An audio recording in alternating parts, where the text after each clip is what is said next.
ঈশা পর্ণার বসের সাথে হাত মিলিয়ে পর্ণার বড়সড় ক্ষতি করতে চাইলে উচিত শিক্ষা দিল সৃজন। বিস্তারিত জানতে সঙ্গেই থাকুন, চ্যানেলটিকে সাবস্ক্রাইব করে রাখুন। একজন ধুরিবাজ মহিলা ঈশা অনেকবারই পর্ণাকে হারাবার চেষ্টা করেছে, কিন্তু কোনোদিনই ঈশা পারেনি পর্ণাকে হারাতে। অনেকবারই জিতে জিতে গিয়েও কিন্তু পর্ণার কাছে হেরে গেছে। তা এইবারে কিন্তু ঈশা অনেক কিছু ভেবে চিনতে তার চালটা চালবে। ঈশা খবর নিয়ে জানতে পারে যে পর্ণা চাকরি পেয়েছে অয়নদার কাছ থেকে। এরপরে কিন্তু ঈশা লোক লাগিয়ে পর্ণা কোন অফিসে চাকরি করছে আর সেখানে কেমন পরিবেশ সমস্তটারই খবর নেয় ঈশা। এরপরে কিন্তু জানতে পারে অভিমন্যু সেনের কথা, যে আর একটা বড় শয়তান লোক, তার সাথে কিন্তু কথাও বলে ঈশা।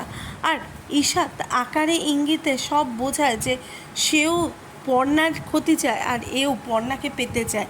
সমস্তটা মিলিয়ে কিন্তু ঈশা আর অভিমন্যু সেন হাত মিলায় যে পর্ণার এমন একটা কিছু করতে হবে যাতে সৃজনের থেকে পর্ণা দূরে চলে যায়, আর ওই দিকে যাতে পর্ণার বড়সড় ক্ষতিও ঈশা করতে পারে। সমস্তটাই কিন্তু প্ল্যান করে তারা।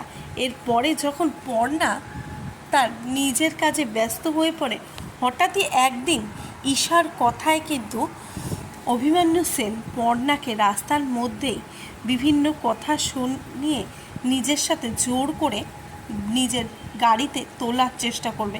সেই গাড়িতে ছিল ঈশা, আর সেটা কিন্তু পর্ণা জানে না। কিন্তু পর্ণা অভিমন্যু সেনের মুখে উল্টোপাল্টা কথা শুনে অবশেষে বুঝতে পারবে কোনো কিছু তো হয়েছে, এমনটা কেন করছে। কেননা অভিমন্যু অনেকবারই পর্ণার ওপরে টোপ ফেলার চেষ্টা করেছে, কিন্তু সেই টোপে পা দেয়নি পর্ণা।